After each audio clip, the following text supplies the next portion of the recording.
burung apa tu? Burung apa nama dia? Mama, burung apa tu? Burung unta. Apa tu?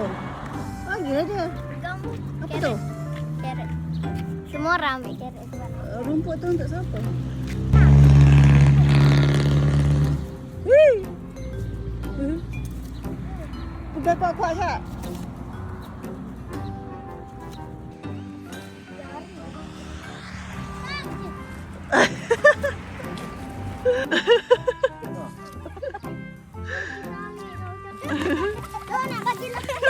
Bagilah punya elok. Adik punya kena tarik tu.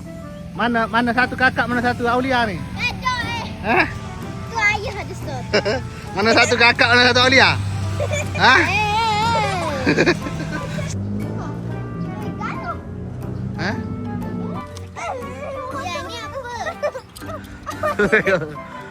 Biarlah itu tak tobek si dia tengok kepala belok, kepala nak dia makan. Bagi makan kerosa pula. Dia dah makan dah? Dia nak gigit tangan tadi. Ya. Tangan Santa Claus. Ya, budak orang makan ni ke? Bagi je lah. Tengok Ama bagi makan kerosa. Mak, dia makan tak? Apa kau nak gitu ya? Pokok lah tu tadi. Si dia. Kau makan macam ni kan? Ikutlah. Boleh belakang, yang makan belakang. Janji highway. Janji tumbuh ha. Kau apa burung? Burung pergi makan tu, carrot je. Jangan buka gitu, kena buka plastik dia. Angsa busuknya bau. Bagi tak? Bagi angsa makan. Tu tengok kerbau. Dia, Allah, Nathan ni dia main kuban seluk. Tadi saya tu alpaka sedih. Ha? Makan apa? Tak tahu? Makan tayar. Tak mau. Bagi kat mulut dia.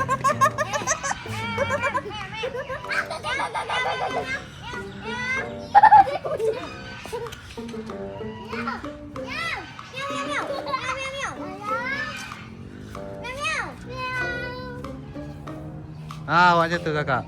Kesian dia. Suat je. Buka alpaka ni biri-biri. Ya, mulut kecil. Apa nak cium?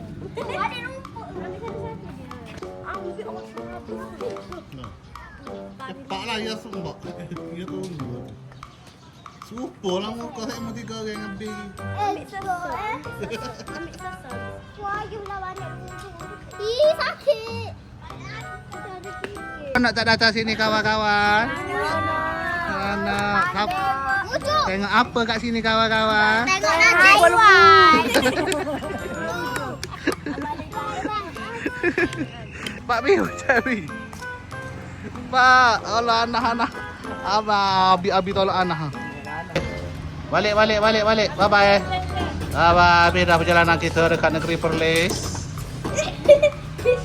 Balik. Jom balik.